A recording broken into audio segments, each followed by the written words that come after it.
3 दिन पहले मेरी ओपीडी में एक लेडी आई जिसकी एज 58 ईयर्स थी और उसका वेट अराउंड 98 केजी था and she was known case of hypertension, hypothyroidism and diabetes mellitus. She came with complaint of heavy menstrual bleeding and ये problem उसको कई सालों से चल रही थी. Then I went through her ultrasound report, MRI report, blood test. I noticed उसकी सारे blood reports deranged थे और उसकी ultrasound report में सिर्फ बल्कि यूट्रस कमेंट था. जैसे कि मैंने बताया उसको heavy menstrual bleeding की प्रॉब्लम थी और ये प्रॉब्लम उसे पिछले 7-8 साल से चल रही थी, जिसके लिए she have tried everything, whether it's OCP pills, hormonal treatment, everything she have tried.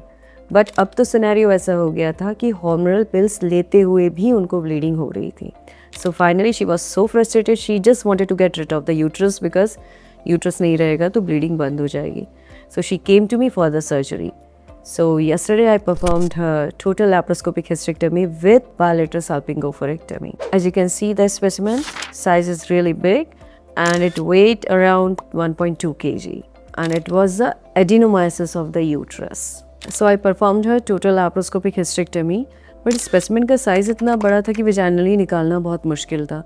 So उसको मैंने intra-abdominally 3 part में divide करके फिर vaginally निकाला तो वो possible हो सका. So after the removal of the specimen vaginally, I did the wall closure by endosuturing. तो जैसे मैंने आपको बताया कल उनकी सर्जरी हो गई है and it was successful and आज वो डिस्चार्ज भी हो चुकी है. So the take home message is it was adenomyosis of the uterus. Most of the time heavy bleeding के साथ भी अल्ट्रासाउंड रिपोर्ट सिर्फ बल्कि यूट्रस बताता है. आप सोचेंगे ना इसमें फाइब्रॉइड है, ना पॉलिप है, ना गांठ है, ना ही एंडोमेट्रियल थिकनेस इतनी मोटी आई है, फिर क्यों सर्जरी कराना है? वेल, एडेनोमाइसिस इज़ द प्रॉब्लम जिस कारण से पेशेंट को हैवी मेंस्ट्रुअल ब्लीडिंग बनी रहती है और जब जब हार्मोन टैबलेट्स लेते हैं उनकी ब्लीडिंग कंट्रोल होती है और the moment they stop taking hormone pills it will again restart.